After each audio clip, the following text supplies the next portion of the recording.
Assalamualaikum warahmatullahi wabarakatuh. Halo teman-teman semuanya.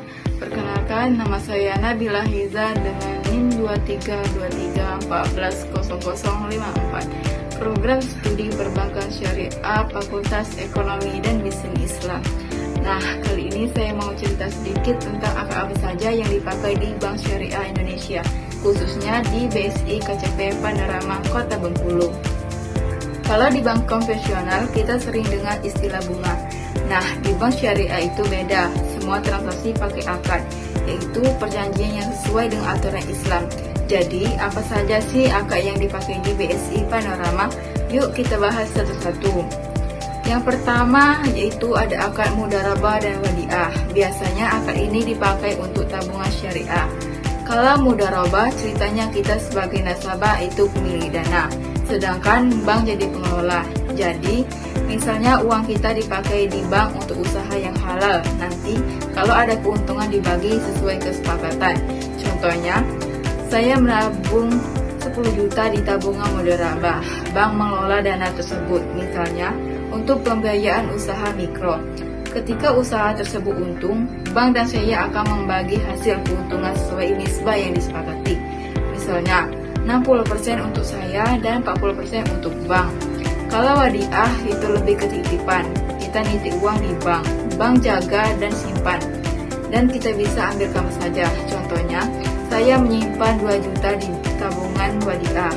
Bank hanya menyimpan uang saya tanpa mengelola untuk bisnis. Saya bisa ambil kapan saja, dan kalau bank memberi bonus atau hibah itu murni sukarela dan bukan keuntungan yang dijanjikan. Selanjutnya yaitu akad yang kedua, ada musyarakah. Akad ini biasanya dipakai untuk pembiayaan, misalnya buat modal usaha. Jadi dalam musyarakah, bank sama nasabah sama-sama keluarin modal. Kalau usaha untung, hasilnya dibagi sesuai kesepakatan. Jadi bukan bank ngasih uang terus kita bayar bunga, tapi benar-benar kerjasama. Keren kan? Lebih adil dan transparan. Contohnya yaitu saya mau buka usaha kafe dan butuh modal 1 juta. Saya punya 40 juta, lalu saya ajukan pembiayaan musyarakah ke BSI untuk menutupi kekurangannya. BSI setuju untuk memberikan 60 juta. Nah, setelah usaha berjalan dan mendapatkan keuntungan, maka saya dan BSI akan membagi hasil keuntungan sama porsi modal atau sesuai kesepakatan. Nah, akad yang terakhir biasanya ada di produk gadai emas syariah. Di sini ada kombinasi 3 akad sekaligus, yaitu ran, qard, dan ijarah. Yang pertama yaitu akad ran, itu artinya jaminan. Emas kita dijadikan jaminan. Contohnya, saya gadaikan emas 10 gram ke BSI, lalu emas itu menjadi jaminan atas pinjaman saya. Yang kedua yaitu akad qard, itu pinjaman uang. Bank kasih pinjaman ke kita dengan dasar tolong-menolong, bukan cari untung. Contohnya, dari emas yang saya gadaikan tadi, saya dapat pinjaman tunai sebesar 5 juta dari BSI tanpa bunga. Itu murni pinjaman atas qard.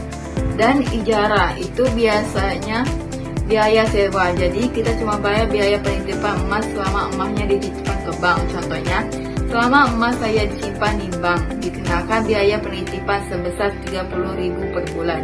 Biaya ini dibayar bukan karena bunga, tapi sebab ongkos penitipan yang sesuai dengan akad ijarah. Jadi dengan 3 akad ini kita bisa dapat cepat dengan cara yang halal dan tanpa takut riba. Nah teman-teman, itulah akad-akad yang dipakai di Bank Syariah Indonesia, khususnya di Bank BSI KCP Panorama Kota Bengkulu.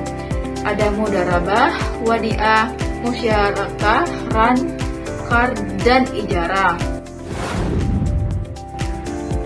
Nah teman-teman, itulah akad-akad yang dipakai di Bank Syariah Indonesia, khususnya di BSI KCP Panorama Kota Bengkulu, yaitu ada akad mudharabah, wadiah, musyarakah, ran, qard, dan ijarah. Intinya semua layanan di BSI berusaha tetap sesuai prinsip Islam supaya transaksi kita lebih berkah, aman, dan adil. Oke, mungkin segitu dulu penjelasan dari saya. Terima kasih sudah menyimak. Semoga bermanfaat ya. Assalamualaikum warahmatullahi wabarakatuh.